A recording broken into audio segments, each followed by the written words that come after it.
Hey guys, welcome back to my channel. Today we have another human hair wig. This is a blonde one and she is $229. This is going to be a budget friendly wig. I wanted to see how good she was because whenever I saw this product photo, this is the listing photo, I just thought the blonde looked so beautiful. The cut of the wig was really nice and the color was stunning.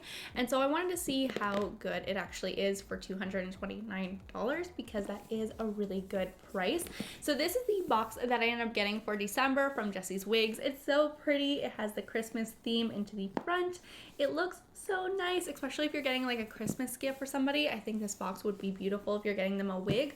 And opening up the box, this is what it looks like. You have the 22-inch blonde wig right here. She is like a balayage type of highlighted wig. And then you also get a comb for the wig. So this way you have a comb that's specifically for the wig and it's not going to damage the wig and the hair. And this is the scrunchie that you get. It's a beautiful silver color.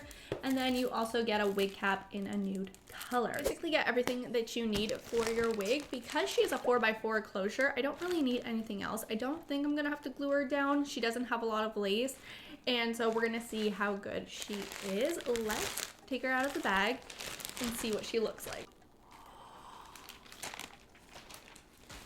So I'm loving the color of the roots so far. It does come out into like almost like a yellowy blonde. The thing is with this is if you wanted to like highlight her, you want to bring this to your hairdresser and tone her a little bit, you definitely can because she is 100% Remy human hair, I believe. So you're able to tone her, you're able to color her if you want. But I love this color right here. Like the roots is really pretty and I love this tone of blonde. I wish this tone of blonde would have kind of like continued, but that's gorgeous. So this is what the wig is looking like. I'm just gonna take a moment and look. So this is the hairline. It's pre-plucked. So we're going to cut the lace off because I can hardly see with this lace, and we are gonna start playing around with her and make her look super good. Of course, whenever a wig comes out of the box, it's always gonna look fluffy. It's always gonna look like a little bit wiggy. We're gonna play around. She's $229 guys on special, so we are going to just make her look so good. And it's not gonna take a lot of effort. I love the fact that she has like a 4x4 lace. So this is what I did differently this time around. I got a 4x4 lace instead of a 13 by 4 because so she's 180% density before I get into it. So the difference is usually I'll get a 13 by 4. I wanted to try out a 4 by 4 this time around. The 4 by 4 is basically just the lace here into the front. So it goes to like almost the end of your eyebrows. That's how much lace that you get. So if you are just a beginner starting out and you do not know how to work with wigs, you're just learning how to even cut lace off, this is going to be your best friend. It's not super hard. You're still gonna get that hairline. Why you want lace into the front is because you want to have this type of pre-plucked hairline. If you don't get any type of lace, then you're never gonna have that realistic hairline at all. It's going to look super like a straight line across and it's gonna look terrible. So you always want some type of lace, but that could be a little bit tricky for people that just getting started. So I love this. I wanted to try it out. A 4 by 4. You only have to cut this much lace off. It's not pre-cut for you guys. You do have to cut it, which is fun because then you get to style it yourself. But it's not a lot of work. Compared to a 13 by 4, you can get this wig in a 13 by 4 as well. So if you want the lace to run ear to ear, you can get this wig with the lace running ear to ear. But I chose the 4 by 4 just to see what it would look like, especially with having dark hair underneath. I wanted to see how much of that dark hair would show. And you can see onto the side, it looks like the hair is coming out of my head really nicely. So for this lace, what we're going to do is cut it directly into the middle and go pretty close to the hairline where the hair starts. There you go. And then this side. What I've been noticing a little bit different onto this one is that it has these black little sections right here. I'm gonna try and cut this off. And you can definitely trim it off a little bit. There you go. I'm gonna push it back into my temple. That's what I find really makes a wig look natural onto me, is whenever I start pushing it backwards. Starting to look good. Now we have to work onto the hairline because that fake scalp is like not doing me justice right now. It is showing.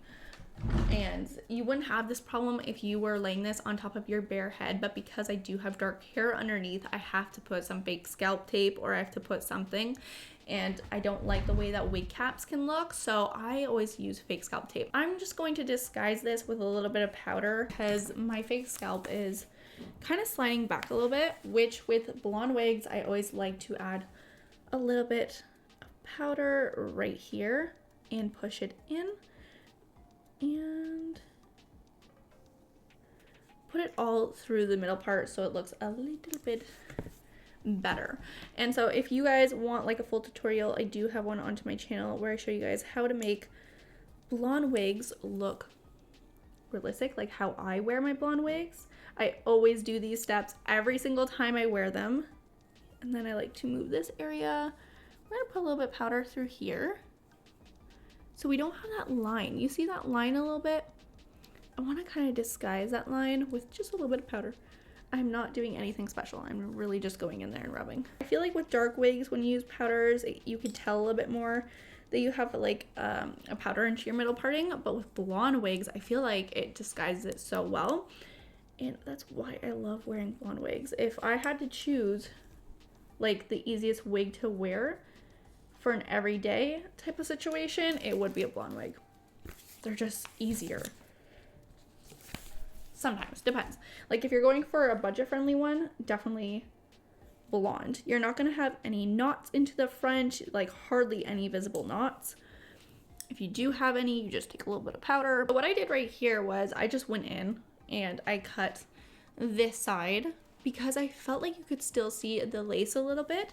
So that's what I'm gonna do to the other side as well. I'm just gonna cut a little bit more lace. I think I didn't do enough whenever I cut it the first time. That is what she is looking like. I feel like she looks so good. I feel like I might have added a little bit too much product in the front and it kind of picked up onto the lace a little bit.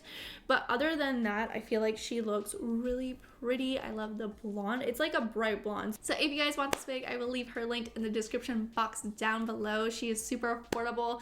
And once again, she is 100% human hair, 180% density. She does not shed whenever I yank on her or pull on her. She doesn't have any hair coming off. If I have any hair onto me, it's just because I went ahead and cut the lace before and there was a lot of strands of hair there. But other than that, she does not, like when I pull on her, like I've been yanking on her a lot because I like to play with my curls. There's like, let me just see. I feel like this, I do that a lot with my curls. No, there's not even one strand. So she does not shed. And yeah, I hope you guys enjoy this one. Let me know what you guys think and I'll see you guys in the next. Bye guys.